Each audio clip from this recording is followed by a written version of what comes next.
Elle a 24 ans, ses bottes sont tachées en permanence par la boue épaisse et tenace du Nebraska, et elle porte un poids de dette qui parfois semble plus lourd que n'importe quelle machine qu'elle utilise. Pour les 3 millions de personnes qui suivent ses moindres mouvements en ligne, Laura Wilson ressemble à un rêve devenu réalité, une agricultrice de 5e génération, avec un sourire éclatant des champs dorés qui s'étendent derrière elle et une histoire qui semble prouver que le travail acharné et l'authenticité peuvent encore gagner dans un monde numérique. Mais derrière ces vidéos de récoltes éclatantes et ces couchers de soleil soigneusement cadrés, quelque chose d'autre s'est construit d'abord discrètement, puis plus fort, plus sombre, et qu'il est impossible d'ignorer. Les rumeurs ne sont pas apparues d'un seul coup. Elles se sont insinuées, se sont répandues sur les plateformes, se sont multipliées dans les sections de commentaires et ont pris vie d'elles-mêmes.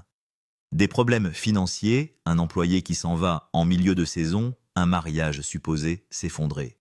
Chaque histoire alimente la suivante jusqu'à ce qu'il devienne difficile de séparer la spéculation de la réalité. Et la vérité, c'est qu'Internet ne se repose pas surtout quand il trouve une histoire qui mérite d'être disséquée. Ces dernières années, le nom de Laura a été au centre de plusieurs récits qui se sont déroulés en même temps, tous plus dramatiques les uns que les autres. Certaines d'entre elles étaient fondées sur la réalité. Le départ d'un employé à un moment critique de la ferme n'était pas une rumeur. Il s'était produit devant la caméra de manière brute et non filtrée. D'autres affirmations, en revanche, étaient beaucoup plus spéculatives. La plus explosive d'entre elles était la rumeur selon laquelle son mariage avec Grant Wilson s'était effondré. Les téléspectateurs ont commencé à relever de petits détails, l'absence d'une bague dans certaines vidéos, de subtils changements de ton, des tensions imaginaires dans les interactions. À partir de là, l'histoire s'est emballée. De faux comptes ont commencé à apparaître prétendant être Laura, envoyant des messages aux fans affirmant qu'elle avait vécu une rupture importante et exhortant les gens à la contacter en privé. C'était chaotique, manipulateur et exactement le genre de choses qui se répandent rapidement lorsque des millions d'yeux sont rivés sur elle. Parallèlement aux rumeurs personnelles, des spéculations financières ont vu le jour. Les gens ont commencé à se demander si la ferme était réellement viable, si le succès observé en ligne ne masquait pas une réalité bien plus fragile. Certains ont affirmé qu'elle croulait sous les dettes, que l'exploitation elle-même tenait à peine debout, soutenue par les revenus de YouTube et les contrats de sponsoring. Et si ces propos étaient en grande partie exagérés, ils n'étaient pas totalement déconnectés de la réalité, mais simplement mal compris. Car la réalité de l'agriculture en particulier, à l'échelle à laquelle Laura travaille, est bien plus complexe que la plupart des téléspectateurs ne le pensent. Dans le Nebraska, la terre coûte en moyenne 4 000 $ par acre. Laura exploite actuellement 160 acres, n'en possédant que 40 et louant les 120 restants. L'équipement nécessaire pour exploiter ces terres, tracteurs, moissonneuses, batteuses, planteuses, systèmes de carburant, entretien, représente des centaines de milliers de dollars d'investissement. Et la plupart de ces investissements sont financés, ce qui signifie un endettement permanent des paiements d'intérêts et un exercice d'équilibre constant où même une seule mauvaise saison peut avoir de sérieuses conséquences. Alors oui, selon la façon dont vous calculez sa valeur nette, est estimée entre 450 000 et plus de 2 millions de dollars, en tenant compte des terres, des machines, des recettes publicitaires, des parrainages, des marchandises et d'autres sources de revenus. Les revenus mensuels se situent souvent entre 10 et 13 000 $. Sur le papier, cela semble substantiel. Mais en pratique, une grande partie de cet argent revient directement au maintien de la ferme. Faire fonctionner l'exploitation n'est pas facultatif. C'est un travail constant, coûteux et impitoyable. En même temps, l'exploitation elle-même n'a pas été exempte de défis réels et tangibles. Il ne s'agit pas de rumeurs ou de spéculations, mais d'événements qui se sont déroulés publiquement. Des pannes d'équipement, des conditions météorologiques imprévisibles, et même des catastrophes structurelles, notamment l'effondrement d'un pont sur sa propriété, l'ont obligée à s'adapter en temps réel. Il y a eu des moments où elle s'est retrouvée à récolter dans la neige poussant de l'avant, non pas parce que les conditions étaient idéales, mais parce que l'agriculture permet rarement un timing parfait. Ajoutez à cela une situation d'assurance qui n'aurait pas fourni de soutien au moment où il était le plus nécessaire et le tableau devient plus clair. Il ne s'agit pas d'une histoire de réussite soigneusement contrôlée, mais d'une négociation constante avec le risque. Et pourtant, pour comprendre pourquoi tout cela est important, il faut revenir au point de départ. Avril 24, 2020, le monde est bloqué, les routines perturbées, l'incertitude omniprésente. alors que beaucoup de gens restaient à l'intérieur cherchant des moyens de passer le temps. Laura a pris un iPhone 8 et a commencé à se filmer en train de travailler dans une ferme. Il n'y avait pas d'équipe de production, pas de déploiement stratégique, pas de stratégie de marque soignée, juste une caméra, un champ et la volonté de partager ce qu'elle faisait, y compris ses erreurs. Elle avait convaincu son grand-père de la laisser louer un terrain dans le comté de Hamilton et de tenter quelque chose qui à l'époque semblait presque irréaliste. Sans équipement personnel et avec une expérience limitée de la gestion d'une exploitation par elle-même, elle s'est appuyée sur ce qu'elle avait des générations de connaissances familiales, une présence naturelle devant la caméra et un niveau de transparence que la plupart des créateurs évitent. Elle a tout documenté, non seulement les succès, mais aussi les échecs, les faux pas et l'incertitude. La réponse a été immédiate et écrasante. Ce que l'on appelle souvent le succès du jour au lendemain se produit rarement de cette manière, mais dans son cas, la croissance a été indéniablement rapide. Sa première vidéo a atteint plus d'1 million de vues. Elle est passée de son téléphone d'origine à un meilleur équipement, a affiné son montage et a créé une chaîne qui allait accumuler plus de 140 millions de vues. De YouTube, sa présence s'est étendue à TikTok, où elle a gagné des millions de likes, et à Facebook et Instagram, créant une audience multiplateforme qui a continué à croître. Mais sous chaque vignette polie de blé doré et de ciel dégagé, les réalités financières et émotionnelles n'ont jamais disparu. Elles se sont simplement intégrées à une histoire plus vaste que la plupart des spectateurs ne voient que par fragments. En décembre 2020, l'année même où elle s'est lancée dans l'aventure agricole, elle a épousé Grant Wilson. Leur partenariat s'est étendu au-delà de leur vie personnelle à tous les aspects de la ferme. Chaque décision, chaque investissement, chaque risque était partagé. C'était une collaboration fondée sur la confiance, mais qui comportait également une pression importante, car l'échec ne serait pas seulement professionnel, mais aussi personnel. Ce qui passe souvent inaperçu, c'est la profondeur de son lien avec l'agriculture. Laura n'a pas découvert l'agriculture sur le tard, elle y est née. Née le 11,2000, 1, mai, à Marquette Village dans le Nebraska, elle est issue d'une famille dont l'histoire agricole remonte à plus d'1 siècle. Ses arrière-arrière-grands-parents ont émigré de Suède en 1910 et ont construit ce qui allait devenir Carlson Farms, une exploitation qui s'est étendue sur des milliers d'hectares au fil des générations. Son père, Cal Carlson, perpétue cet héritage en gérant la ferme tout en partageant son propre travail en ligne. Sa mère joue un rôle actif dans l'exploitation et Laura a grandi entourée de ses frères et sœurs, Ethan, Amanda, Adam et David, dans un environnement où l'agriculture n'était pas seulement un travail, mais un mode de vie. Dès son plus jeune âge, elle s'est impliquée dans le travail. Adolescente, elle a décortiqué du maïs, apprenant de première main à quel point le processus pouvait être exigeant et physiquement intense. Pourtant, son parcours n'était pas prédéterminé. Elle ne se contentait pas d'entrer dans un rôle qui l'attendait. Au cours de ses premières années, elle s'est concentrée sur les études et le sport, fréquentant le Nebraska Christian High School, puis étudiant à l'université du Nebraska-Lincoln avant d'obtenir un diplôme de commerce au Southeast Community College.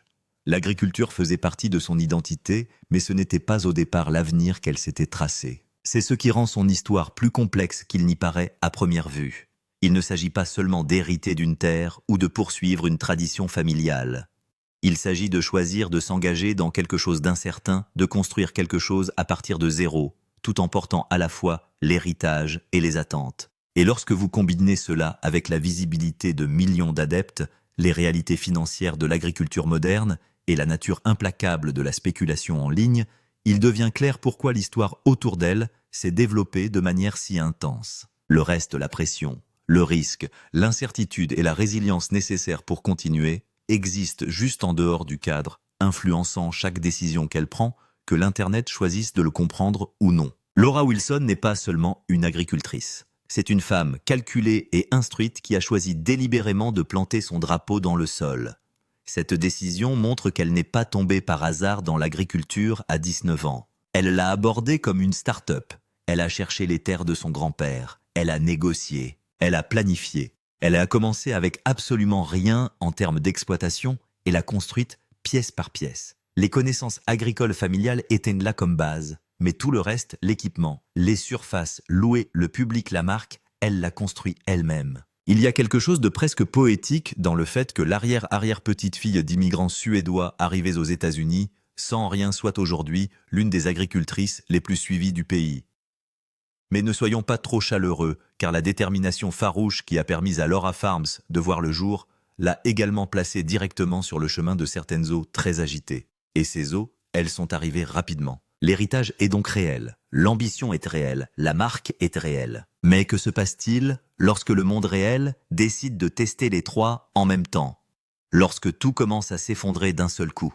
Parlons de la partie que l'algorithme adore, le chaos. Parce qu'entre le contenu sain des récoltes et les selfies de tracteurs, la chaîne de Laura a commencé à proposer quelque chose de tout à fait différent. Un désastre agricole non écrit et non filtré, saison après saison brutale. Tout d'abord, le débrayage des travailleurs. Et oui, c'était aussi dramatique que cela en a l'air. Laura avait embauché une personne pour l'aider à gérer la charge de travail pendant une saison particulièrement exigeante. Gérer une exploitation agricole de 100 hectares, tout en produisant du contenu pour des millions d'adeptes, n'est pas le travail d'une ou de deux personnes. Ainsi, lorsque ce travailleur s'est levé et a démissionné soudainement sans avertissement, il est parti. L'effet d'entraînement a été immédiat et écrasant. La charge de travail a doublé du jour au lendemain. Laura et Grant se sont retrouvés déboussolés, absorbant des responsabilités qui avaient été divisées en trois pendant l'une des périodes les plus laborieuses du calendrier agricole. L'épisode est devenu une série en plusieurs parties sur sa chaîne, simplement parce que les retombées étaient si importantes. Son public l'a regardée captivée pendant qu'elle continuait. Puis vint le cauchemar de l'assurance et les gens étaient furieux pour elle. Après avoir subi des pertes de récoltes réelles et mesurables, Laura a déposé une demande d'indemnisation. L'expert de l'assurance s'est rendu sur place à évaluer les dommages et, selon ses propres termes, a laissé tomber la balle. Le champ a été totalisé selon la propre évaluation de la compagnie d'assurance, mais le paiement offert ne correspondait pas à ce qu'elle estimait lui être dû. Elle a exprimé publiquement sa frustration, documentant les allers-retours devant la caméra de manière à transformer sa saga d'assurance récolte en un point de ralliement de la communauté. Ces sections de commentaires ont été inondées d'agriculteurs partageant des histoires d'horreur presque identiques. Il ne s'agissait plus seulement de Laura, mais d'un référendum sur la façon dont les compagnies d'assurance traitent les jeunes agriculteurs indépendants. L'effondrement d'un pont sur sa propriété semble presque trop cinématographique pour être réel. Et pourtant c'est bien ce qui s'est passé, un pont littéral sur sa propriété a cédé, coupant l'accès direct à certains champs. Pendant la saison des récoltes, lorsque le temps c'est de l'argent et que chaque kilomètre supplémentaire est du carburant brûlé et des heures perdues, cela a ajouté un chaos logistique à une opération déjà tendue et est devenu un obstacle supplémentaire qu'elle n'avait pas d'autre choix que de contourner. Et puis il y a eu la récolte sous la neige, parce qu'apparemment l'univers n'avait pas fini. Obligé de rentrer les récoltes sous la neige, la qualité en a pris un coup. Des récoltes de moindre qualité signifient des prix plus bas sur le marché, et des prix plus bas signifient que les marges déjà minces deviennent encore plus minces. Pour ceux qui comptent les points, le travailleur est parti, l'assurance l'a combattu, le pont s'est effondré, et maintenant, la récolte se fait dans la neige, tout cela en l'espace d'une seule saison pénible. Le coût physique et mental de tout cela est stupéfiant. Laura se lève tous les jours à 5 heures du matin. Elle travaille de 8 à 12 heures sur le terrain. Pendant que ses camarades d'université naviguaient entre les débuts de carrière et les brunchs du week-end, elle refinançait des équipements et luttait contre les experts en assurance. Dans tout ce chaos et cette pression, que se passait-il derrière les portes closes avec le partenaire le plus important de la ferme? Parce que les rumeurs sur Laura et Grant ne venaient pas de nulle part. La question que l'Internet ne veut pas lâcher. Début 2025 et en apparence rien ne semble anormal. Les téléchargements sont réguliers, les tracteurs roulent, les couchers de soleil tombent toujours à pic. Mais si vous avez déjà passé du temps dans la section des commentaires des vidéos de Laura Wilson, vous savez déjà que c'est là que la véritable histoire commence à changer. Au début, c'est subtil. Attendez, est-ce qu'elle porte sa bague ici? Pourquoi Grant ne l'a-t-elle pas fait dans les dernières vidéos? Elle a l'air différente, pas seulement fatiguée, émotionnellement fatiguée. Et juste comme ça, l'Internet fait ce qu'il fait de mieux. Il part en vrille. En quelques semaines, les chuchotements se transforment en véritables spéculations. Rumeurs de divorce, théories de rupture étrangers, disséquant chaque image comme s'il s'agissait d'une preuve dans un procès. Soudain, des personnes qui n'ont jamais rencontré la jeune femme ou son mari parlent avec une certitude absolue de ce qui se passe derrière les portes closes. Mais c'est là que les choses se gâtent. Et honnêtement, c'est un peu troublant. Ces rumeurs ne proviennent pas d'une interview, Ni de Laura, ni de Grant, ni d'aucune source crédible. Ils provenaient de faux comptes de groupes Facebook douteux de pages créées spécifiquement pour créer du drame et de l'engagement. Certains sont même allés jusqu'à se faire passer pour Laura, utilisant son nom et son visage, pour envoyer des messages directement aux fans, prétendant qu'elle avait vécu une rupture déchirante et qu'elle avait besoin de soutien. Laissez-vous convaincre une seconde. Ce n'était pas une préoccupation, mais de la manipulation déguisée en empathie. Et malheureusement, cela a fonctionné. Les gens ont commencé à montrer des preuves. Et si on peut les appeler ainsi, elles étaient au mieux fragiles. Une bague manquante dans un clip. Une subvention n'apparaissant pas dans une autre. Un sentiment que quelque chose n'allait pas. C'est tout. Mais c'est le danger des relations parasociales à ce niveau. Lorsque des centaines de milliers de personnes ont l'impression de vous connaître, elles se sentent également autorisées à interpréter votre vie, voire votre mariage, sur la base d'une vidéo de 60 secondes. Or, voici la réalité. Laura Wilson et son mari Grant ont célébré leur 4e anniversaire de mariage en décembre 2024, ils l'ont posté, des photos souriantes.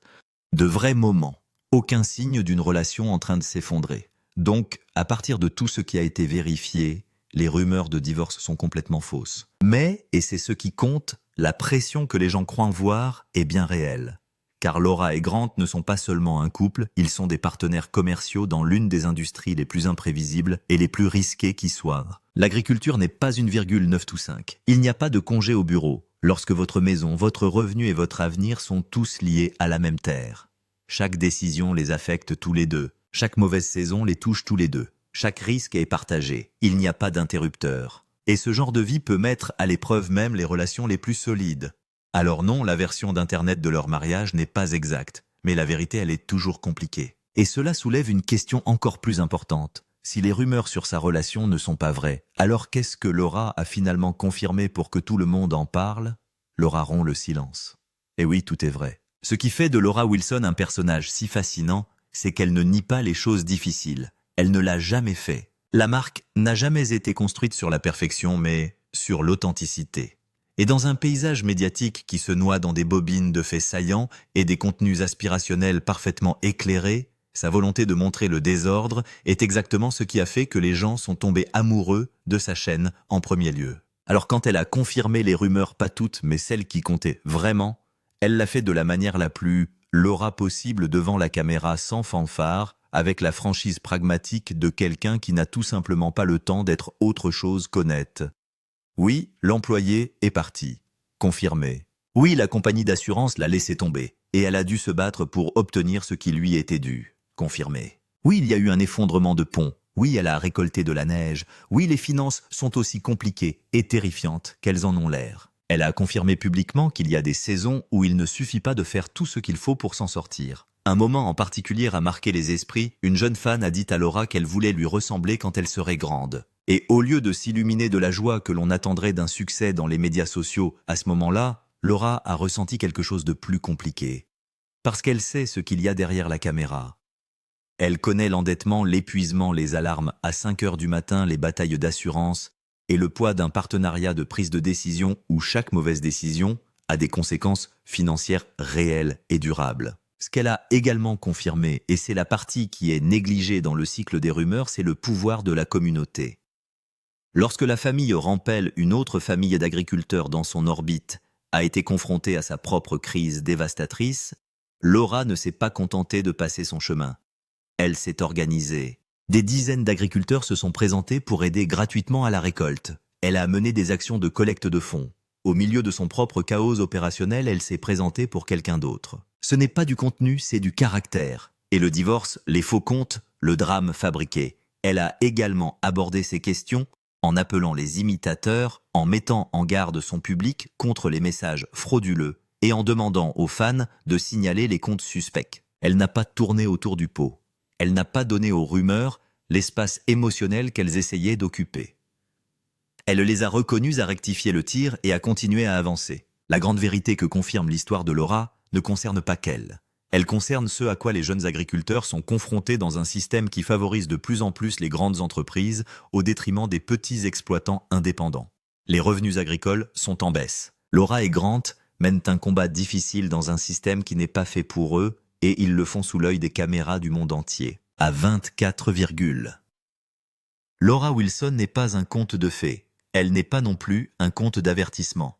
Elle est quelque chose de bien plus intéressant. Une agricultrice pleinement éveillée, pleinement épuisée, pleinement engagée, qui a choisi de laisser le monde voir sa réalité. Des champs cultivés, des ponts effondrés, des saisons difficiles et tout le reste. Et elle est toujours là. Nous continuons à cultiver, à filmer et à aller de l'avant. Et cette persistance têtue, tranquille et peu glorieuse pourrait bien être l'aspect le plus spectaculaire de sa personnalité. Voilà donc la vérité vraie, brute et non filtrée sur Laura Farms. Les rumeurs, certaines, étaient des mensonges, d'autres étaient réelles. Et celles qui étaient réelles, elle les a regardées en face et a continué à avancer quand même. À 24, elle porte plus que la plupart des gens de 2 fois, son âge ne le feront jamais. Et d'une manière ou d'une autre, elle continue à se montrer. Si cette vidéo vous touche différemment, écrasez le bouton d'abonnement et sonnez la cloche. Car croyez-nous, le prochain sera encore plus sauvage. Vous ne voulez vraiment pas le manquer.